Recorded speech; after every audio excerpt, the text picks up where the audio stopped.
Welcome back to Viper Bytes. The stash is back, college football's back, and we are going to have some fun on today's show. We're going to break down week one of this college season here. We got some huge matchups going on. We got Ohio State and Minnesota on my TV right now. So we're going to talk a little bit about that, what that means, who to watch, who you should be paying attention to this week, so on and so forth. Now, we're going to get into this because we want to try and hammer this in within 20 minutes. I may talk fast. You can tell me to slow down, but I won't hear because it's all pre-recorded. Now, when we go to, let's get right into this Ohio State-Minnesota matchup. We all know the talent at Ohio State. This is the new wide receiver U. You know, you're talking about guys like Garrett Wilson, Chris Olave. You're talking about young bucks here like Jackson Smith, Najaba, Emeka Ubaka. I can't even pronounce half these players on names, but you know what? They're good. I'll tell you that much right now. Both Olave there and Wilson are going to be first-round picks this year. Njogbu and Emeka Igbuka, they're going to be high-end draft picks here in the next couple of years as well. If CJ Stroud can give Ohio State a little bit of consistency at the quarterback position, this is a team that is going to challenge for the BCS championship, no doubt about it. Early on in the first half, we're not seeing that right now. Minnesota's playing well. Minnesota's a good enough team just to kind of be a pain in your butt all season, win games that they're not supposed to. I love everything about this Minnesota Golden Gophers team. Right now, you know what? As a non-Ohio State fan, I'm definitely got a rooting interest in with Minnesota Golden Gophers here. Now, saying all that, you know, let's take a look at it. Let's go a little bit deeper here. Let's take a deep dive in here with Minnesota. We mentioned about all the high-powered guys here in Ohio State, but Minnesota's got some good players too. Mohamed Ibram, he's going to be good. Chris Autumn-Bell, Tanner Morgan, you know, Daniel Jackson. These are all guys that are going to contribute to this Gophers team in 2022. Guys you could be paying attention to in the draft this year as well, because they are draftable players. They're going to help out some NFL teams moving forward. So if you're not watching right now, make sure you catch the replay a little bit later, the highlights for sure, because you know what? If you like IDP, man, there's some beef on that Ohio State's defensive front, and they're going to be fun to watch all year. They're going to be able to shut down the run. But right now, you know what? This is turning out to be a great game. I'm interested. I'm kind of distracted, kind of watching here on the side out of my peripherals. Now, another game I'm excited to watch here right now is going to be North Carolina versus Virginia Tech. Why? Because Sam Howell is that guy. You know what? We're going to talk about this a little bit. Let's talk about Sam Howell right off the get-go. Last year, 236 passing completions last year, 3,586 yards passing, 30 touchdowns, 7 interceptions. He did this, though, with Javonte Williams, Michael Carter. We'll talk about a little bit of a segue there a little bit later about the running game. He also did this with Diami Brown, Daz Newsome. These are fantastic wide receivers. We'll see who steps up into that role this year. Josh Downs is definitely a guy you're going to want to pay attention to for the futures for North Carolina. And then, of course, we'll talk about in the future Caleb Hood, what he's going to do in the backfield for the Tar Heels. But right now, the guy running the ball is going to be Ty Chandler. He's transferred out of Tennessee. He's coming over. And I'm going to be interested to see how this breaks down. Last year, Javonte Williams and Michael Carter absolutely ate against Virginia Tech. 399 yards on the ground. 5 touchdowns. Let's see what Ty Chandler can do in that number one role. Now, talk about Sam Howell. He has everything you want, prototypical size, 6'1", 220, will stand in that pocket. He can throw the rock as well as anybody out there. There's one thing that's kind of the blemish on his record right now is he hasn't been able to win that ACC championship. Trevor Lawrence is best to them. Notre Dame was in the division last year and everything that they did. It's going to be interesting here. Can Sam Howell step up into the competition here? Can he take down his nemesis there in Clemson? We'll see how that plays out. No more Trevor Lawrence, no more Travis Etienne, no more a lot of players there in Clemson. But Clemson and Alabama and Ohio State, these are teams that are never in a rebuild. They're in a reload every year with loaded classes year in and year out. And we'll talk about them a little bit later. Now, on the flip side, Virginia Tech, a guy I'm kind of keeping an eye on here, see what he can do. Maybe he's one of those guys who can rise up late in the process. Is Trey Turner at wide receiver for Virginia Tech. Keep an eye on him. Focus. He's a guy you don't want to you want to put on there kind of a little bit of a stash, maybe a dynasty stash. Get it? No? Okay. Definitely got to keep an eye on this year. I don't know what he's going to do yet, but he's going to be good for college football, especially if you're one of those college Canton or college fantasy leagues. A guy who can definitely give you some value. Now, moving on, we got Alabama versus Miami. Sounds like a really good matchup on paper. Probably when it comes to the field, it's probably not going to be nearly as good. Sorry, I got a door in the back here, Narnia, because no one pays attention to me recording, but that's okay.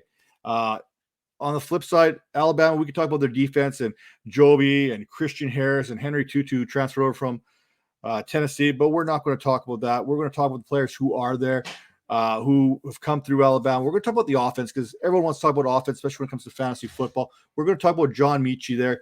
We're going to talk about Jaleel Billingsley, who's apparently in the doghouse for Nick Saban, but we'll see how that plays out. But Mac Jones, gone. Jalen Waddle, gone. Devontae Smith, gone. Najee Harris, gone. What do? We just talked about that. They don't rebuild, they reload. They're bringing in some players. Bryce Young is there. Slade Bolden, Jameson Williams transferred over there. JoJo Earl, who is one of the best young wide receivers in the nation. Alabama is maybe not what they were last year. That was one of the top offenses of all time. I think they made it even better than LSU's the year before. We'll see how this plays out, but you know what? Alabama, good luck with this team. They're going to be fun to watch and everything about them. Now, Derek King and Cameron Harris are two guys you want to watch on Miami, especially Derek King. He's going to be in Heisman contention early in the season. We'll see if he stays there. He's coming off an ACL injury. He's recovering from that. But last year when he was healthy, he was 211 completions, 2,686 yards passing, 23 touchdowns, 5 interceptions, and added another 538 yards on the ground and another 5 touchdowns. That's 28 touchdowns out of that position last year. Derek King, when healthy, is exciting to watch. We'll see what he can do. He transferred from Houston and reestablished himself in Miami. Now, another matchup we're moving on to here, Georgia versus Clemson.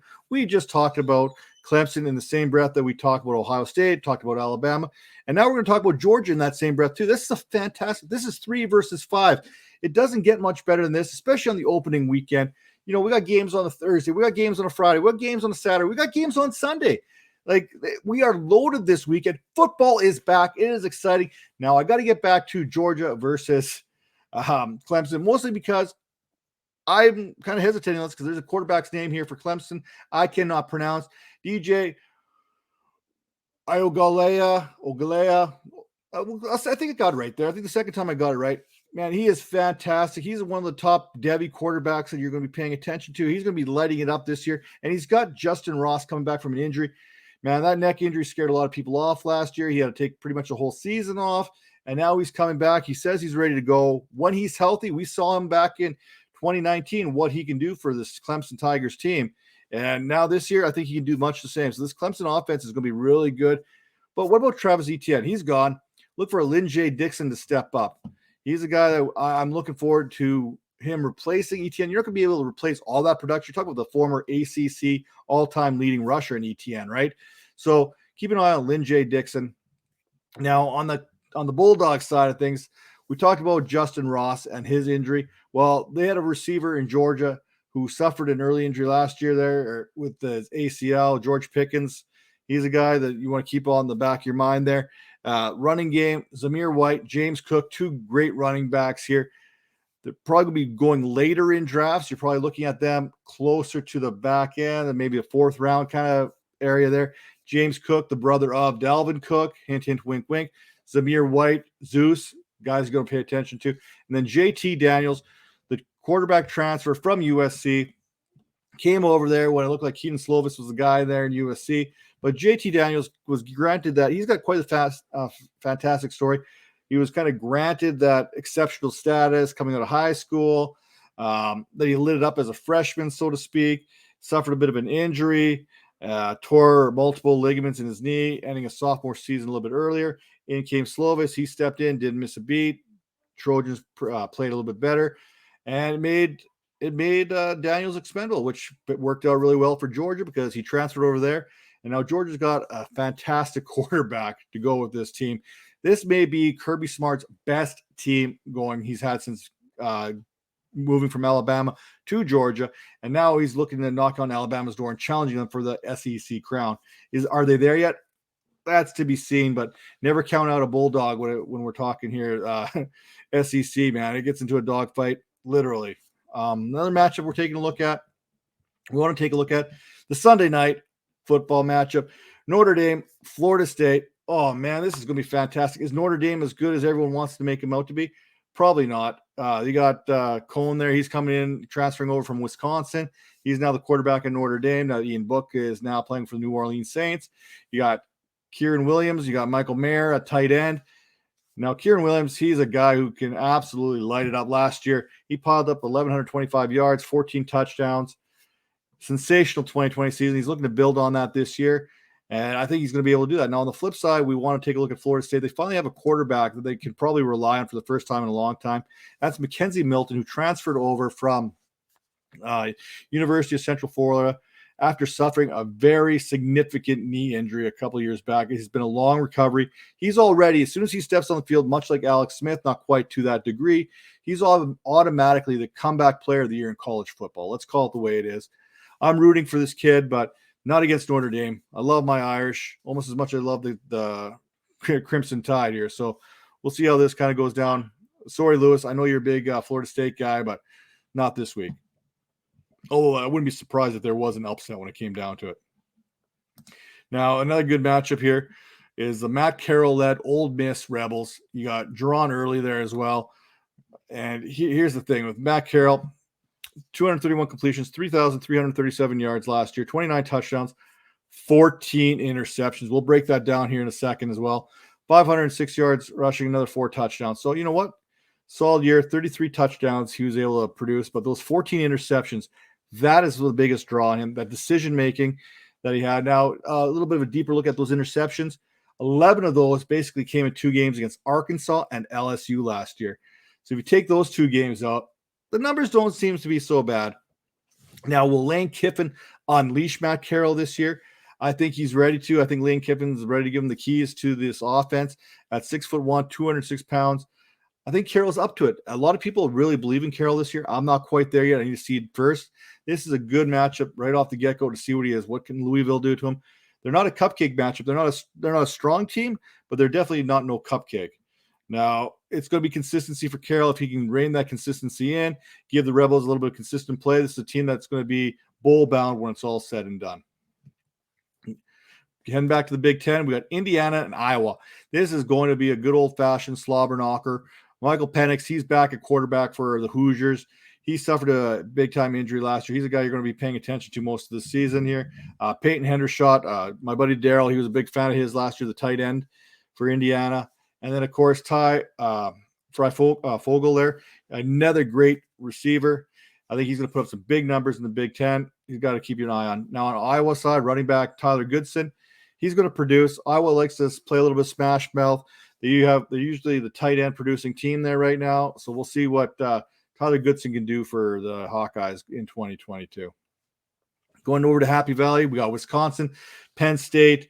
Jahan Dotson there, one of the top wide receivers in this class. He's a guy you're going to be watching.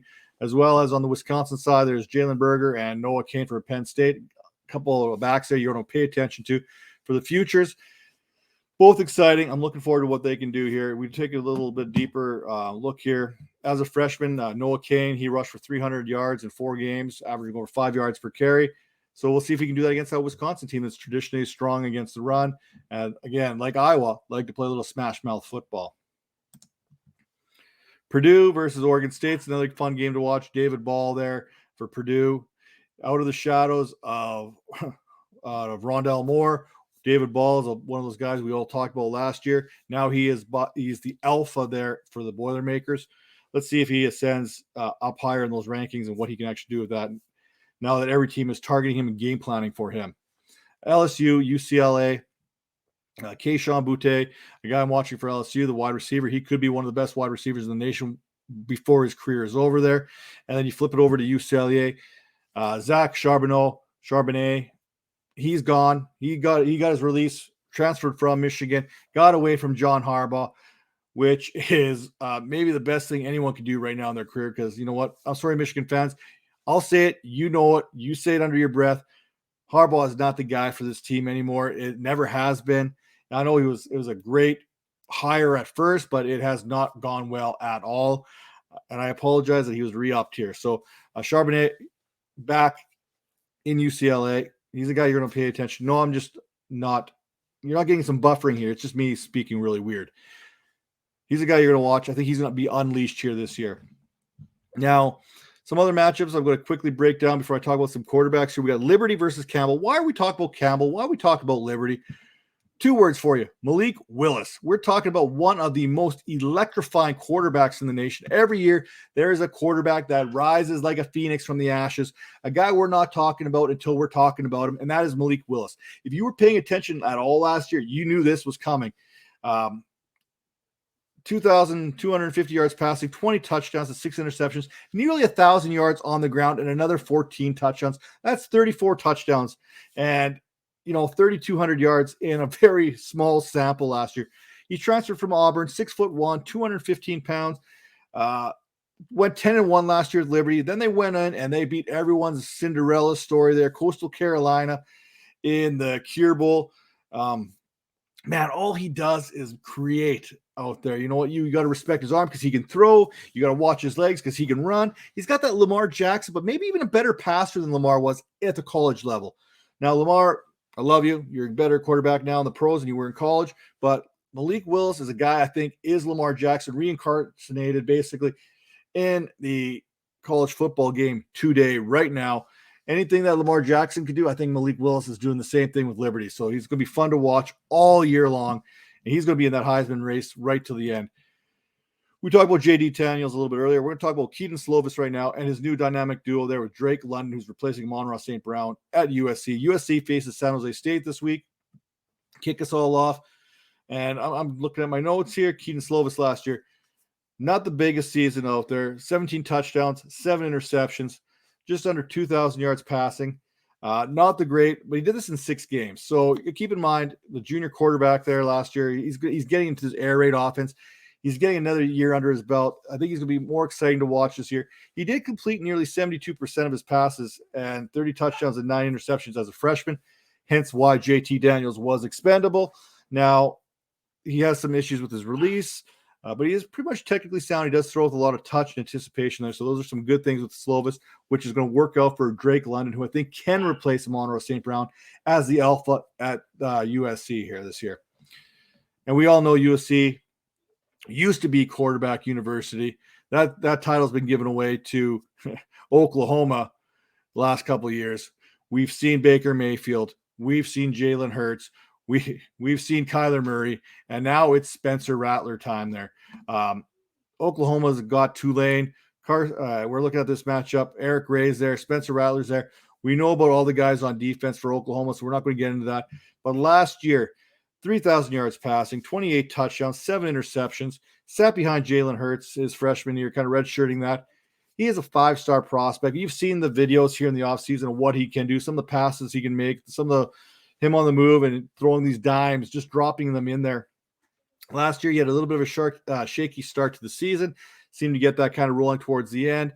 Won, I think, 8 games, Big 12 title, capped it off with a big win over Florida in the Cotton Bowl, 55-20, I think was the final in there.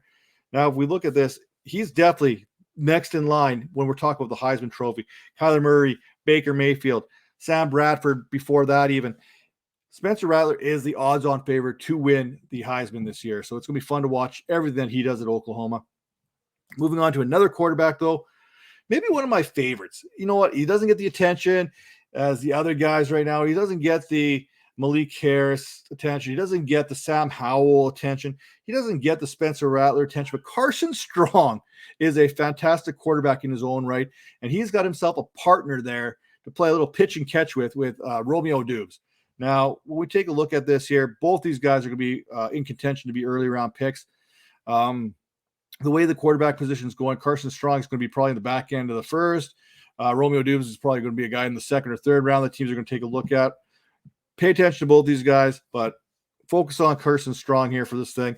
249 completions last year, 2,858 yards passing, 27 touchdowns to only 4 interceptions. He's been compared to, and I hate comparisons, but Josh Allen gets a lot of that because of his 6'4", 215 pounds. He's got that great arm. He's broke out in 2020. You know what I mean? People are talking about him. He was the Mountain West MVP.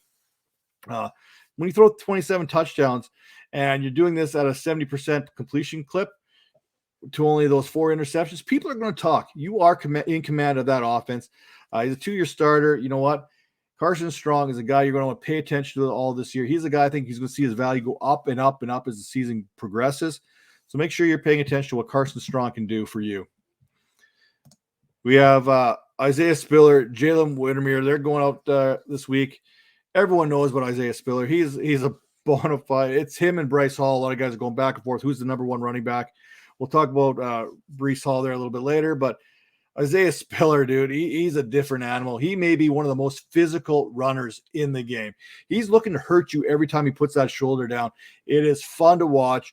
And Whittemire, tight end, very talented, a guy you're looking at probably in your fantasy drafts. Pay attention to him. He's a guy you're going to hear a lot about at Texas A&M this year. And now an interesting matchup, Texas versus Louisiana. We're talking about the Raging Cajuns here again. You know, they gave us Elijah Mitchell. They gave us Trey Regis last year in a 50-50 split. But it looks like Chris Smith may be the guy this year at Louisiana, and he's facing off against Bijan Robinson. Man, this may be the best back in Devy right now. Arguably the best back. He's going to be one of the best backs in college this year. And what Texas can do, they're going to be a fun team to watch. For the most part, they're going to have some challenges throughout the season, but Robinson won't be one problem for them at all. This is a great back, a guy you're going to want to watch. Highlight reel, home run potential every time he touches the ball. We talked about Bryce Hall. Can't talk about Iowa State without talking about Brock Purdy as well. They're going against Northern Iowa this week. It should be a pretty one-sided affair. It'd be good to see Bryce get back out there, see what Brock Purdy can do. He's a guy who can beat you with his legs a little bit too, as well as his arm. And then maybe my favorite matchup, and this is a totally low-key matchup here. Totally low-key. South Alabama, Southern Miss. They're like, Matt, why are you watching South Alabama? What's there to watch down there? Perhaps maybe a top 5 wide receiver in this year's draft class, and that's Jalen Tolbert. I love this kid. You should too. So make sure you tune in to South Alabama highlights, South Alabama games throughout the season. See what this kid can do, man. He is fantastic. You're not going to want to miss this. With that all said, I'm kind of going through my notes here. I think we've covered just about everything that I want to talk about, which is fantastic because I had no clue what I was going to talk about for the show. I've managed to do this in 22 minutes. Like I said, college football's back, baby. We got games going on Thursday night. We got games going on Friday. We got games going on Saturday. We got a big game going on Sunday. And then we're getting ready for the NFL season. So we're in full swing here. And we're in full swing here on the Dynasty Vipers. Head over to the Vipers channel there. We've got the Behind the Grind series. We've got the Vipercast firing back up. We've got all kinds of shows coming at you here. We got a little bit of prop betting shows. We've got Devy shows coming at you.